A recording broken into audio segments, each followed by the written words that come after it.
우리 지난 시간에 짐을 서로 지다라는 말씀을 함께 좀 나누었습니다.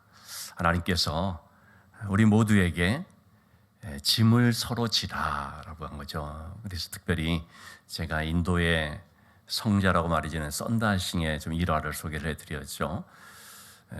참 쓰러진 그런 한 사람을 들쳐업고 가게 됐는데, 그를 불쌍히 여기서 그를 도운 것이 자기 자신을 살리는 그런 일이 있었다는 것을 말씀을 드렸습니다. 자, 이때 짐을 서로 지라라고 말할 때 이 짐이라고 하는 것은 원어로 바로스라고 하는 단어를 썼는데요. 이것은 혼자서는 도저히 감당할 수 없는 너무나 과중한 짐을 말합니다. 인생에 너무 힘들고 어려운 문제들, 그런 짐을 말하는 것이겠죠. 우리 찬송 가사에도 있습니다마는 무거운 짐을 나 홀로 지고 견디다 못해 쓰러질 때 불쌍히 여겨 구원해 주리 은혜의 주님 오직 예수. 여러분, 우리가 이런 무거운 짐을 지고 있을 때 분명히 우리 주님께 도와달라고 기도해야 되죠. 그러면서 또 동시에 우리는 그런 무거운 짐을 진 사람을 향해서 도움의 손길을 뻗치거나 혹은 기도해 주면서 그를 도울 수 있어야 됩니다. 이 말이 뭐냐면 우리가 다 서로 공동체라고 하는 것입니다. 남남이 아니고 공동체 가운데 있는 형제 자매라고 하는 거죠. 지금 이 갈라디아서 6장의 말씀도 바울 사도가 성도의 공동체인 이 교회를 두고 하는 말이지 않습니까? 이 공동체의식을 갖는다는 것이 참 중요한 것이죠. 우리 사회에 있어서 어떤 한 사람이 굶어 죽어가고 있다 그럴 때 공동체 이론으로서 우리가 도울 수 있고 그래야 되죠. 1930년도 미국의 뉴욕의 한 재판석에서 있었던 한 판사의 일화, 많이 알려진 얘기죠. 너무 유명해서 TV에서도 그렇고 또는 여러 그런 책에서 소개가 되는데, 한 판사가 재판정에 서 있는 한 노인을 보게 됐습니다. 이 빵을 훔친 죄 때문에 이제 현행범으로서 이제 그런 선고를 받게 되는 거죠. 왜 빵을 훔쳤냐 물어봤죠. 이 노인이 말합니다. 너무 배고픈데 돈이 없어서 어쩔 수 없이 좀 빵 한 덩어리 좀 이렇게 훔치게 됐다는 것입니다. 듣고 보면 참 너무 딱한 거죠. 그렇지만 판사의 입장에서는 또 어떻습니까? 법은 법이니까. 그래서 좀 냉정할지 모르지만 잘못한 건 잘못한 것이니까. 그러니까 벌을 받아야 된다. 벌금 10불 이렇게 선고를 했습니다. 아무것도 없는, 돈이 없어서 빵을 훔쳐야 되는 사람이 벌금 10불을 때린 거죠. 근데 그리고 나서 이 판사가 방청객 이렇게 그 법정 안에 있는 사람들을 향해서도 이렇게 얘기를 한 거죠. 이 노인이 이렇게 된 것은 자신의 잘못뿐만 아니라 이곳에 있는 우리, 또 이 도시에 살고 있는 우리 모든 사람들에게도 일정 부분 책임이 있다고 할 것이다. 그런 점에서 먼저 내 자신에게 벌금 10불을 선고한다. 그리고 여기 있는 사람들에게 다 각각 50센트씩 선고한다. 그래가지고 자기가 모자를 들고 거기다가 지갑에서 10불을 꺼내서 10달러를 꺼내놓고 모자를 돌렸다고 합니다. 그래서 거기 있는 사람들이 다 50센트씩 이렇게 갖고 있는 건 냈겠죠. 그래서 모여진 것이 57달러 50센트였다고 합니다. 그걸 이제 노인한테 준 거죠. 이걸 가지고 벌금을 내고 나머지 가지고 생활하십시오. 이 판결이 내려졌을 때 그걸 보게 된 사람들이 너무나 놀라기도 하고 감동을 받았죠. 이 판사가 그 유명한 라과디아라고 하는 판사입니다. 라과디아 판사는 그 후로 뉴욕 시장이 됐는데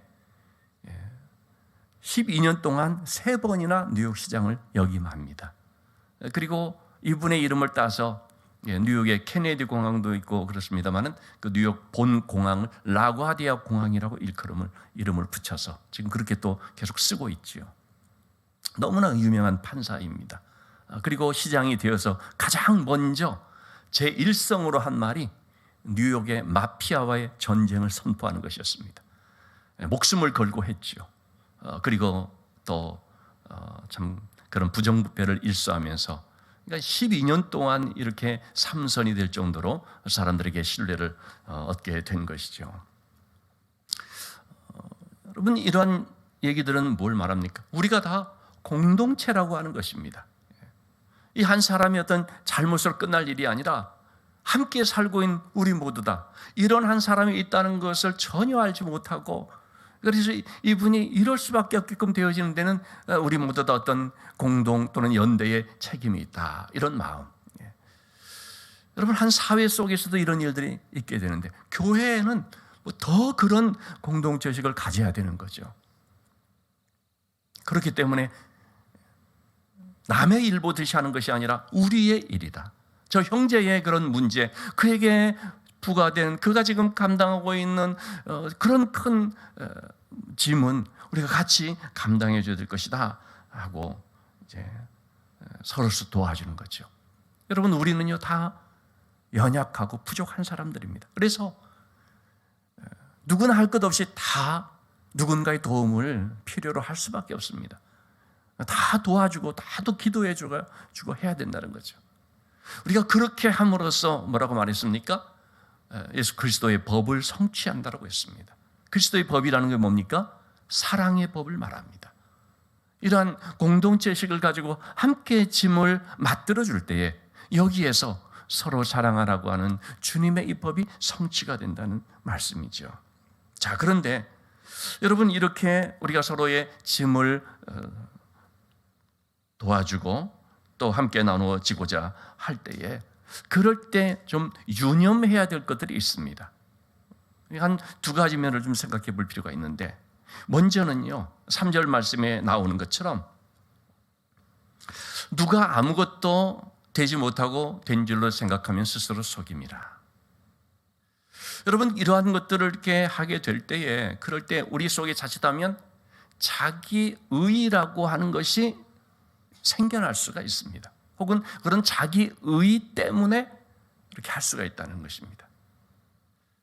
사실 우리는 아무것도 아닌데요, 참 부족한 자들인데,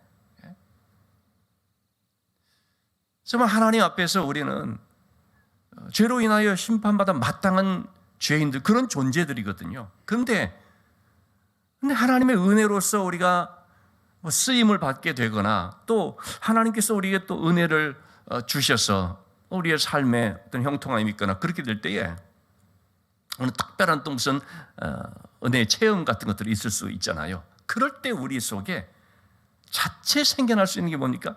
내가 뭐라도 된 줄 안다는 것이죠. 내가 뭐라도 된 것이냐.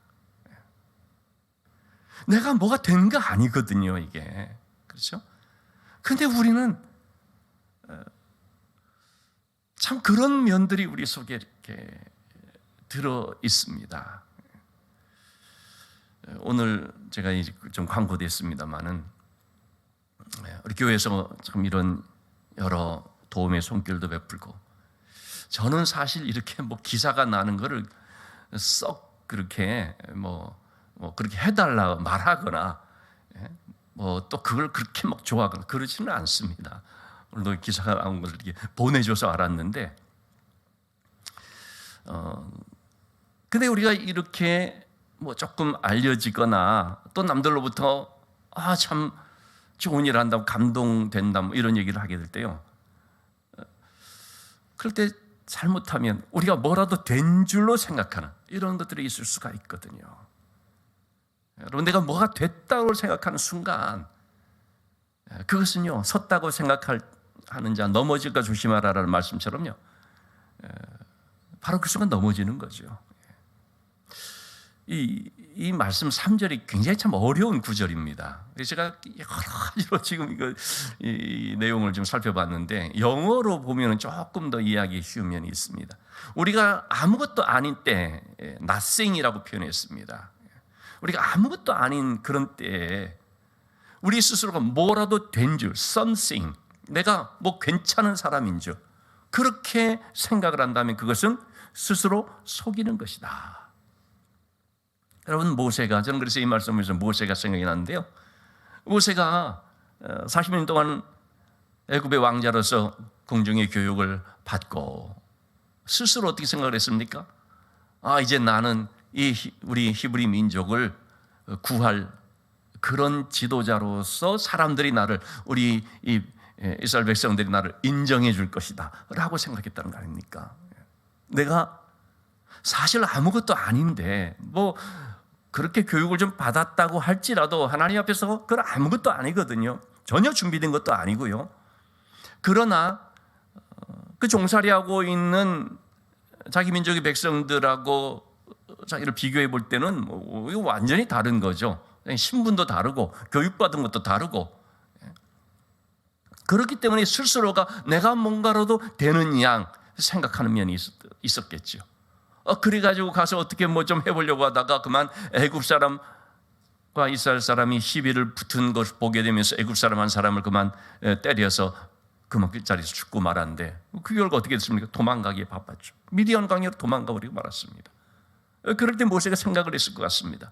내가 뭔가로도 좀 된 줄 알았더니 아무것도 아니었구나. 이게 내가 준비된 줄 알았더니 준비된 게 아니었구나. 내가 가진 어떤 학식이라든지 배운 실력 가지고 될 줄 알았는데 그것도 아니로구나. 그는 정말 이 광야 생활을 통해서 철저하게 낮아지고 자신이 진짜 아무것도 아니라는 사실을 깊이 깨닫는 시간, 그런 자리가 되었으리라 봅니다. 그만큼 또 40년 동안 연단을 통해서 낮아지게 되었을 때 정말 나는 아무것도 할 수 없습니다. 너무 심하게 그렇게 해서 하나님께서 보내신다고 할 때도 나 못합니다까지 해버렸죠. 어쨌든 그럴 정도로 모세가 자신을 난 아무것도 아니다 하는 것을 알게 되었을 때 하나님께서 그를 사용하셨죠. 참 누군가를 돕거나 또는 좀 하나님 앞에 참 은혜로 말미암아 좀 쓰임 받게 되거나 그럴 때 자칫 우리 속에 그런 교만기라고 할 수 있는, 내가 뭔가 되는 것처럼 난 된 줄로 여기는 이런 것들이 생겨나 버릴 수가 있고, 그럴 때 그는 자신을 속이는 것이다. 우리는 이것을 잘 기억해야 되겠습니다. 성령의 사람은 겸손의 열매를 맺지요. 겸손이라는 것은 겸손한 척하는 것이 아니라 진짜로 자신이 아무것도 아닌 것을 깨닫고 그렇기 때문에 낮아진 자를 말하죠. 오늘 새벽 기도 때 말씀드렸지 않습니까? 주님이 하신 말씀이죠. 자기를 높이는 자는 낮아질 것이요 낮추는 자는 높아질 것이다. 그런데 높아지기 위해서 자기를 낮추는 그런 뜻에서 그렇게 하라고 주신 말씀이 전혀 아니죠. 그냥 낮아지라는 뜻인데, 낮아진 사람이 높아진다라는 것 때문에 그래서 내가 낮아지는, 그것은 진짜로 남도 속이는 것이고 자기도 속이는 거죠. 그것은 정직하지 못한 것이고 그것은 잘못된 동기로서 낮아지는 것이죠.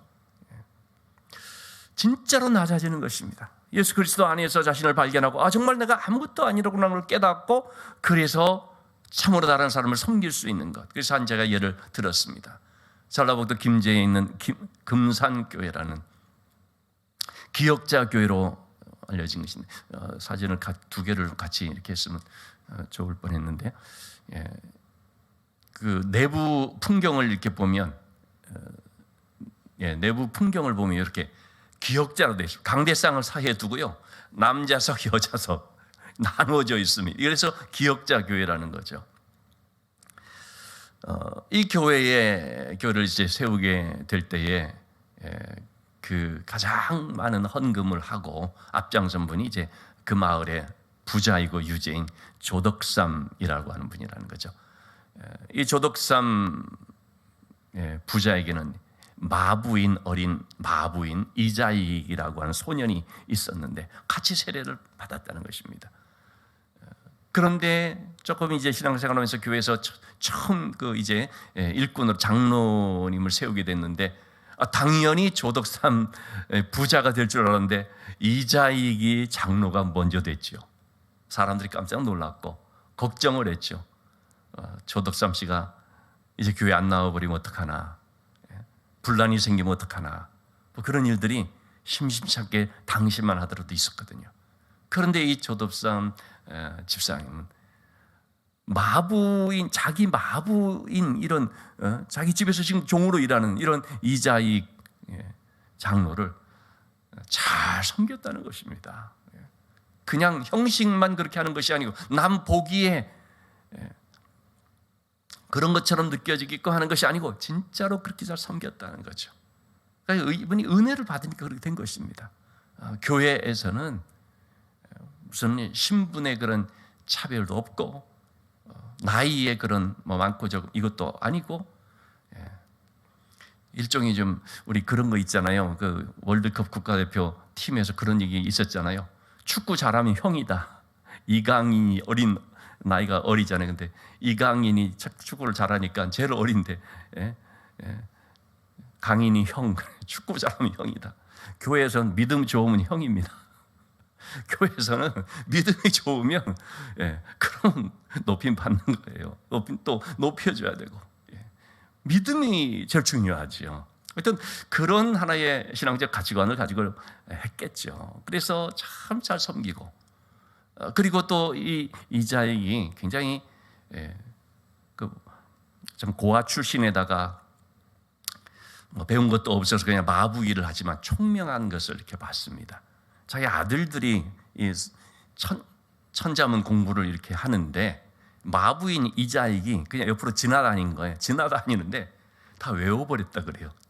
지나다니면서 아들들은 아무래도 못 외우는데 얘는 그냥 지나다니면서 들은 그런 걸로 다 외워버렸다는 거예요. 그래서 이 조덕삼 씨가 얘가 보통 애가 아니었구나 싶어가지고, 그래서 당시에 하나밖에 없는 신학교, 평양신학교로 보내어서 김제에서 평양으로 유학을 보내서 학비 대주고 신학 공부하도록 해서 목사가 되도록 한 거죠. 그래가지고 목사가 된 이자익 목사를요, 이 금산교회 자기 교회로 청빙을 해서 담임 목사를 세웠습니다. 그래가지고 또 섬긴 것입니다. 이자익 목사님은 없는 우리 교단 역사상 전무후무한 3번씩 총회장을 한 역사에 그런 분이 없었어요. 3번씩 총회장을 한 분으로 굉장히 유명합니다. 대전 지금 신학교 있습니다만 대전 신학교를 세우고, 자 어쨌든 참 이 조덕삼 장로는 그 후에 이제 장로가 됐는데, 그런 모습을 통해서 자신이 낮아지고 비참해지고 그런 것이 아니죠. 성도들로부터, 사람들로부터 너무나 존경과 사랑을 받은 것입니다. 이자익 목사도 훌륭하지만 그를 섬기는 조덕삼 장로님은 참 더 훌륭한 것 같다. 6.25 때의 금산 지역이 완전히 다 불바다가 됐다고 합니다. 그래서 모든 주택들, 가옥들이 다 불탔다고 합니다. 그런데 이 금산교회는요 전혀 불타지 않았다는 것입니다. 왜 그런가 봤더니 좌익이나 우익이나 한결같이 금산교회는 건드리면 안 된다. 그렇게 다들 그 금산교회를 보호했다는 것입니다. 참 그런 걸 보면 여러분 얼마나 참 감동적이기도 하고, 오늘날 우리 이 시대에 참 교회를 생각할 때 부럽기도 하고, 교회 안 다니는 사람들부터도 저 교회는 보호해줘야 된다, 저 교회는 지켜줘야 된다, 다들 사랑하는 그런 마음을 갖는, 참 그것이 어디서부터 되어졌겠습니까? 겸손으로 서로 섬기게 되니까 그런 것이 아닌가 싶습니다. 자, 그런 점에 있어서 여러분, 우리 4절 말씀을 한번 보면요, 우리가 누군가를 이렇게 돕고 또 귀한 사역을 감당할 때마다 항상 각각 자기의 일을 살피라, 항상 자신을 살펴보야 한다는 것입니다. 여기서 살펴라는 말은요, 시험에 본 후에 승인하다라는 뜻입니다. 검증한다라는 것입니다. 시험해 보고 합격, 이 사람 진짜다, 이렇게 말하는 것입니다. 그래서 우리는 우리 스스로를 그렇게 살펴볼 필요가 있습니다. 내 안에 뭐가 있는가 보면은요, 지금 오늘 말씀처럼 그리하면 자랑할 것이 자기에게는 있어도 남에게는 있지 아니하리니, 자기에게 자랑할 하는 마음이 있다는 사실을 발견하게 됩니다. 내 안에 숨겨진 나를 드러내고자 하고 남에게 인정받고자 하는, 여러분, 우리에게 있는 이 인정 욕구라는 거 참 무서운 것입니다. 오늘날 교회 안에서도 바로 이런 점들이 걸림돌이 되고 우리 성장에 있어서 지장이 되는 거 아니겠습니까? 은근히 알게 모르게 저를 비롯하여서 우리 모두에게 그런 면들이 있을 수 있거든요. 인정 욕구, 남에게 인정을 받는 이거, 남에게 자랑하는, 나를 자랑하고자 하고 나를 드러내고자 하는, 이것이 우리 속에 있는 걸 발견하게 된다는 것입니다. 아나니아와 삽비라를 보면 사람들에게 인정과 칭찬을 받기 위해서 헌금의 일부를 가지고 와서 뭐라고 합니까? 이거 땅 판 거 다 가져왔습니다. 왜냐하면 통째로 다 하나님께 드리는 걸 보고서 너무 사람들이 감동을 받고 막 그를 인정해 주고 하는 걸 보니까 그런 칭찬을 받고 싶어서 하나님과의 관계 속에서 이걸 드리는 것이 아니라 사람들 보기에 어떤지 좋은 평판을 얻기 위해서 하는, 바로 그것이 뭐라고 성경에 나와 있습니까? 하나님을 속이려고 했다. 자신만을 속이는 것이 아니고요, 하나님을 속이려고 했다. 하나님께 왜 거짓말하느냐, 그런 말을 듣게 된 것이죠.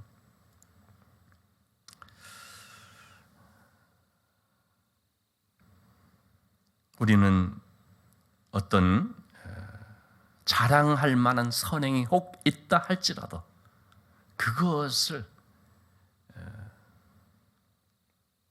내 안에만 머물게 이렇게 할 수 있어야 되겠습니다. 그리고 고린도전서 15장 10절 말씀처럼 정말 이렇게 우리가 인식하고 고백을 해야 됩니다. 여러분, 바울 사도가 얼마나 많은 고생을 했습니까? 바울 사도를 통해 나타난 많은 이적과 능력도 물론 귀하지만 이 바울 사도가 그 복음을 전하기 위해서 감당한 이 수고라는 것, 고난이라는 것은 그건 마치 바울 사도에게 훈장과도 같은 것이라고 할 수가 있을 것입니다. 여러분, 훈장이 뭡니까? 고생하고 수고한 자에게 주어지는 보상 아니겠습니까? 바울 사도는 그 누구보다도 복음을 위하여서 수고하고 또 많은 고난을 받았습니다. 바울은 뭐라고 말합니까? 내가 모든 사도들보다 더 많이 수고를 했다고 할지라도 그것은 내가 한 것이 아니다. 오직 나와 함께 하신 하나님의 은혜다. 나 같은 종을 사용하신 은혜, 나로 하여금 감당할 수 있게 하신 은혜, 그렇기 때문에 나 된 것은 하나님의 은혜로 된 것이라. 참 우리는 이 고백을 할 수 있어야 한다는 거죠. 우리가 어떤 자랑할 만하고 내세울 만하고 남으로부터 좀 칭찬을 받을 만한 것 좀 있다고 한다 할지라도 그것 내가 한 것이 아니라 하나님이 우리를 그렇게 써주셨고 또한 그럴 마음을 갖게 해주셨고 그런 기회도 주셨고 그런 여건도 주셨고 오직 하나님께서 해주신 것이요 하나님의 은혜다. 그래야 되는 거죠. 그런 점에 있어서 우리가 자랑하는 자는 고린도후서 10장 17절의 말씀입니다. 자랑하는 자는 주 안에서 자랑할지니라. 여기서 이 주 안에서라고 하는 말은 주님 안에서는 그럼 다 자랑한다 이 뜻이 아니고요. 주 안에서라는 말은 주님의 어떤 이름으로 이거를 꼭 굳이 번역을 한다면 이 주님이라는 바운더리 안에서 이제 이 뜻이거든요. 그러니까 결국은 뭡니까? 주님을 자랑하라는 것입니다. 내가 드러나는 것이 아니고 주님이 드러나는 그걸 말하는 거죠. 베드로 같은 경우에도 나면서부터 걷지 못하는 그 사람을 이제 예수 그리스도의 내가 은과 금은 없지만 내게 있는 것 그것을 너에게 주노니 나사렛 예수 그리스도 이름으로 일어나 걸으라. 그렇지 일어나 걸었지 않습니까? 깜짝 놀라고 정말 많은 사람들이 몰려와서 베드로를 막 우러러보고 막 칭송하고 이 사람이 이렇게 고쳤다. 그냥 대단하게 바라보고, 그럴 때 베드로가 뭐라고 합니까? 여러분들이요, 왜 나를 바라보는가? 이 사람을 이렇게 건전하게 건강하게 하는 것은 내가 한 것이 아니고 내 이름도 아니고 오직 예수 그리스도의 이름이다. 그래서 예수 그리스도를 드러내고자 하고, 그래서 그걸 통해서 예수 그리스도의 복음을 전하여서 그날에 5,000명이 넘는 사람들이 복음을 영접해서 세례를 받고 초대교회가 또 부흥하는 역사가 나타나게 됐죠. 베드로도 그런 면에서는 전혀 흔들리지 않았습니다. 자기 어떤 높아지는 기회로 삼고 자기 이름이 알려지는 기회로 삼고 전혀 그런 것이 아니죠. 자랑을 하더라도 주님을 자랑하는, 주의 이름을 높이는, 이것이 바로 주 안에서 자랑하는 것이라고 할 수 있겠습니다. 왜 우리가 이렇게 자기 자신을 가릴 줄 알고 주님을 자랑할 수 있어야 되고, 또 우리 자신은 낮아져야 되는가? 공동체를 위해서 그렇습니다. 우리가 공동체의 건강함을 위해서, 정말 믿음의 공동체, 건강한 공동체를 세우기 위해서 그런 것이죠. 무엇보다도 우리는요, 우리 자신들이 누구란 사실을 너무나 잘 알기 때문입니다. 우리는 진짜 아무것도 아닌 자이고요, 멸망받아 마땅한 존재라고 하는 사실이죠. 자, 그런 점에서 여러분, 우리는 다른 사람의 허물이나 잘못된 것을 보았을 때 그것을 비판하거나 판단하거나 혹은 다른 사람에게 옮기거나 그렇게 하지 말고, 우리는 그런 걸 통하여서 덮어주기도 하지만 나 자신을 살펴볼 수 있어야 한다는 것이죠. 나는 어떤가? 항상 자기 자신을 살펴볼 수 있어야 한다는 것이죠. 자, 그리고 5절에서는 또 뭐라고 말하고 있습니까? 각각 자기의 짐을 질 것이라 라고 말합니다. 자, 앞부분에서 말한 짐은 바로스라고 하는 혼자 감당하기엔 너무 벅찬 과중한 짐이라고 말씀드렸고요. 여기서 5절 말씀에 나오는 이 짐이라는 것은 포르티온이라고 하는 단어인데, 그것은 혼자서 감당할 수 있는 일종의 개인의 짐꾸러미, 그렇게 말해주고 있습니다. 그러니까 이것은 어떤 작은 짐, 또 개인에게 주어진 짐, 이런 의미가 될 수 있죠. 우리 하나님께서 각자에게 맡겨주신 직무라든지 어떤 책임이라든지 사명 때문에 주어진 일들, 혹 그걸 짐이라고 표현할 수도 있겠죠. 그런 것들이 있습니다. 그거를 내가 맡아서 감당해야 되는 것입니다. 그걸 다른 사람한테 전가시키고 떠넘기고 부담 지우면 안 된다는 거죠. 내가 해야 할 건 내가 해야 되는 것입니다. 그렇지 못하면 다른 사람이 부담되어버리고 다른 사람이 힘들게 되어버리는 거죠. 우리가 군대에서 보면, 저도 군대에 훈련소에서 마치고 소위 자대 배치라는 곳 딱 가게 됐는데, 갔던 그때가 2년에 한 번 있는 군 지휘 검열이라고요. 된통 걸렸습니다. 2년에 한 번 이 검열을 받는데, 훈련을 검열 받는 거, 얼마만큼 전투력이 됐냐를 측정받는 거거든요. 참, 그러니요, 가장 힘들 때가 한 것입니다. 아침 먹고 구보, 저녁 먹고 구보, 그냥 무슨 훈련 막 계속 정신없이 되는. 그런데 그럴 때 막 감당 못하게 되면 옆에서 그때는 소위 군장, 완전 군장이라는 것이 있고 또 단독 군장이라는 것이 있거든요. 배낭 짊어지고 하는 것은 완전 군장이라는, 그걸 가지고 하기도 하고, 또는 그냥 총만 메고서 가는 단독 군장. 그런데 근데 하여튼 뛰고 그럴 때 이런 것도 힘들잖아요. 그럼 옆에서 맡아주거든요. 사실 그런데 그것은 자기가 맡아서 해야 되는 건데 못하면 다른 사람이 짊어지게 되니까 부담을 끼치는 거잖아요. 그런 점에 있어서 각자의 짐을 잘 지라 하고 하나님 말씀하고 있는 것입니다. 훈련을 나갈 때 이 포병 맡은 애들은요, 병사들은요, 이 포대를 끌고 가는데요, 그거 정말 하나씩 분해해가지고 막 들고 다니는데 엄청 무겁습니다. 그래서 그거는요, 같이 맡아줘야 돼요. 그건 무거운 짐입니다. 그러나 자기의 그 군장, 배낭, 이거는 본인이 맡아서 해야 되는 거죠. 그런 것처럼 무거운 것은 함께 메고 그리고 개인의 짐들은 각자가 메라 라는 그런 말씀을 하고 있습니다. 여러분, 교회 안에서도 여러 가지 모양으로 우리가 사명을 맡고 직분을 감당하는 것들이 있습니다. 어떤 분은 안내를 맡아서, 또는 주차 봉사로 수고하시는 정말 많이 수고하시는 분들 있고, 또 방송실에서 혹은 교사로서 또 아주 수고하시고, 성가대로 수고하시고, 이런 모든 것들이 어떤 의미에서 보면 우리에게 맡겨진 사명의 짐이라고 할 수가 있죠. 이걸 우리가 잘 맡아 감당함으로써 어떻습니까? 교회 전체가 너무 은혜롭고 좋은 것이죠.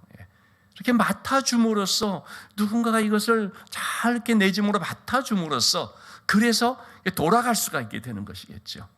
그런 점에서 우리 각자가 그렇게 짐을 잘 맡아야 된다는 것입니다. 자, 그런 짐을 맡을 때 이것을 정말 은혜 가운데 사는데, 나는 왜 이런 짐이고 저 사람은 왜 저런 짐이냐, 이제 그럴 것이 없이, 하나님께서 나에게 주신, 나에게 맡겨진 짐이다, 그런 사명이다, 그런 마음으로 할 수 있어야 됩니다. 금년 우리 신년 1월 첫 주일 예배 드릴 때, 우리 청년부 예배 때 제가 이 말씀을 좀 드렸습니다. 요한복음 21장 21절에서 22절의 말씀. 베드로가 어떻게 이제 순교하게 될 줄 주님 말씀하시죠. 그럴 때 베드로가 이게 돌아보면서 요한을 보면서 말한 거죠. 주님, 이 사람은 어떻게 되겠습니까? 예수님께서 뭐라고 말합니까? 내가 올 때까지 그를 머물게 하고자 할지라도 너에게 무슨 상관이냐? 너는 나를 따르라. 남들이 어떻든, 어떤 사명이 주어졌고 어떤 삶을 살든 그거는 상관하지 말고, 그건 주님께 맡기고 너는 나를 따르라. 나에게 주어진 사명, 나에게 주어진 이 믿음의 길, 나에게 주어진 이 환경 속에서 오직 주님만 바라보면서 너는 나를 따르라. 여러분, 우리가 각자의 짐을 질 때에 이런 마음을 가지고 나가야 되는 줄 압니다. 너는 나를 따르라. 그럴 때 내게 주신 사명, 주님만 바라보면서 믿음으로, 은혜로 감당할 수가 있겠습니다. 마지막에 우리 6절의 말씀을 보시면, 가르침을 받는 자는 말씀을 가르치는 자와 모든 좋은 것을 함께하라고 말하고 있습니다. 우리 성도 간에 이렇게 좋은 것들을 함께 나눠야 됩니다. 여러분, 초대교회 성도들 공동체가 어땠습니까? 사도행전 2장에 나와 있는 것처럼 정말 그들은 함께 했습니다. 좋은 것들을 함께 했습니다. 서로 유무상통하고, 없는 사람들도 또 있는 사람들이 가지고 와서 함께 나누니까 같이 서로 쓰고, 물질적으로, 정서적으로, 또는 영적인 그런 면에 있어서도 다 같이 함께 하게 되었을 때, 초대교회는 많은 시련과 핍박 속에서도 은혜로 그 모든 것들을 이겨나갈 수가 있고 건강한 교회로 잘 세워져 나갈 수가 있었습니다. 우리가 늘 하는 말이지 않습니까? 기쁨은 함께하면 배가가 되고, 슬픔과 고난은 또 함께하면 반으로 나뉘어진다. 우리가 교회 안에서 공동체라고 하는 이 마음을 가지고 정말 함께할 수 있는, 특별히 좋은 것을 같이 이렇게 나눌 수 있는, 그러므로 우리 서로가 좋은 것이 더 배가가 되어서, 그래서 나만 누리는 것이 아니라 함께 누리는 그 기쁨을 맛봄으로 더 좋은 우리 교회, 더 좋은 신앙의 공동체를 세워 나가게 되기를 주님의 이름으로 축원합니다.